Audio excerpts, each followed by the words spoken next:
আচ্ছা, নেপাল, পাকিস্তান বা ইন্ডিয়া এসব দেশ থেকে মালয়েশিয়া যাইতে নাকি সর্বোচ্চ 2 লক্ষ থেকে 2.5 লক্ষ লাগে, কিন্তু আমাদের বাংলাদেশ থেকে 5 লক্ষ টাকা লাগে। আসলে এই কথার বলার মানে হচ্ছে যে আমাদের দেশ থেকে যেতে এত টাকা লাগে কেন? আর আমাদের দেশ থেকে যে সব ভাইয়েরা যায় প্রবাসে, আমার প্রবাসী ভাইয়েরা বেশিরভাগ ক্ষেত্রেই কিন্তু তারা দরিদ্র সীমা থেকে উঠে যায়। এমন না যে বিল গেস্টের যে ফুতাইন এরা যাবে বিদেশে। সাধারণত আমার মতো যারা গরিব, এমনকি সম্পূর্ণ টাকা কিন্তু নিজের কামাই করা টাকা নিয়ে যেতে পারে না।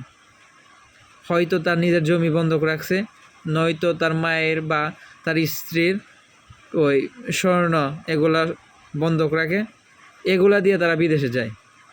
আর নয়তো কিস্তি বা মানুষের কাছ থেকে সুদে টাকা আইনেই যাইতে হয়। আমরা তো জানি আমাদের বাস্তবতাটা কী। তো এই হচ্ছে আমাদের অবস্থা। আর এই টাকাগুলা আমরা দালালদের দেওয়া যায় বা যে কোনোভাবে। মূল সিন্ডিকেট কিন্তু এই যে একেবারে আন্তর্জাতিক লেভেলভাবে। আমরা এই যে 1 বছর আগে দেখছি যে প্রবাস কল্যাণ মন্ত্রণালয়ের মধ্যে যে দায়িত্বরত ছিল বা এই বড় বড় পোস্টে যে সব লোকেরা দায়িত্বরত ছিল, তারা বিশাল বিশাল বড় বড় অ্যামাউন্ট কিন্তু জনগণের কাছ থেকে মারছে। আমার বাংলাদেশে পাসপোর্টেও দুর্নীতি, ভিসা করতে গেলেও দুর্নীতি, মানে এভরিথিং, কোনো কিছুতেই দুর্নীতি ছাড়া কিছু নাই। এমনকি যে বিদেশে যাইব, এই ভাইয়ের কাছ থেকে নেওয়ার কথা 2 লাখ, দিতে হয়েছে 5 লাখ।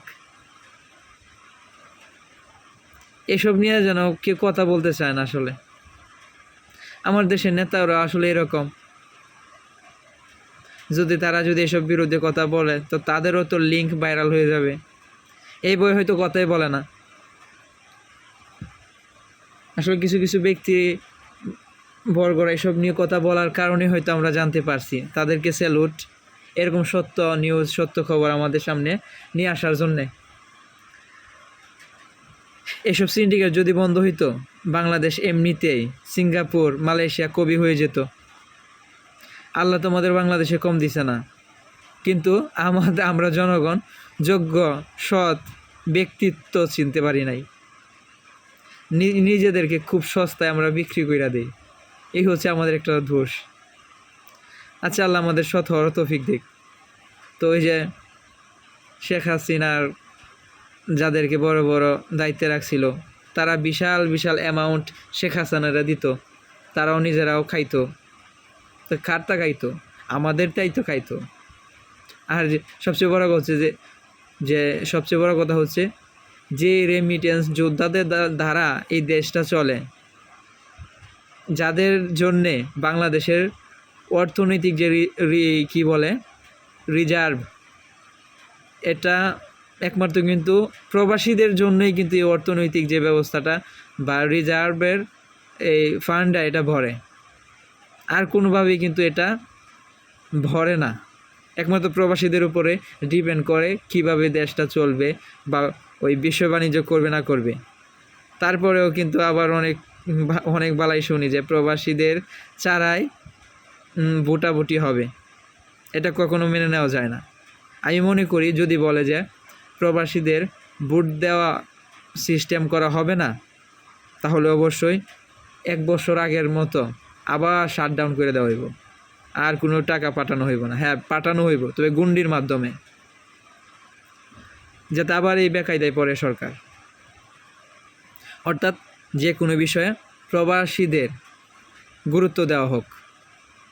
এই প্রবাসী ভাইয়েরা এত কষ্ট করে থাকে, তারপর এই যে তারা যে ভোটটা দিবে, তাদের অন্তরটা এত বড় থাকবে, বিশাল। তাদের অন্তরের মধ্যে ফুল ফুটবে যদি তারা ভোট দিতে পারে। তাদের মনের মধ্যে একটা আনন্দ কাজ করবে যে হ্যাঁ, আমরা দূর থেকেও আমরা আমাদের স্বজাতি ভাইদের সাথে আছি। দেশটা কি শুধু আপনার একা? আপনি যেভাবে বলবেন সেভাবে চলবে? এখানে ভিন্ন দল থাকবে, ভিন্ন মত থাকবে, সবাই থাকবে, এভরিথিং। সবাইকে দাম দিতে হবে। ভাই আমি কোনো পলিটিশিয়ান না, ব্যক্তিগতভাবে আমি কোনো রাজনৈতিক দলের সম্পৃক্তও না। জাস্ট দেশের জন্য যেটা কল্যাণকর আমি সেই দিকেই কথা বলবো ইনশাল্লাহ। আপনারা ভাবতে পারেন, ভাবেন, আল্লাহ বিবেক দিছে ভাবার জন্যেই।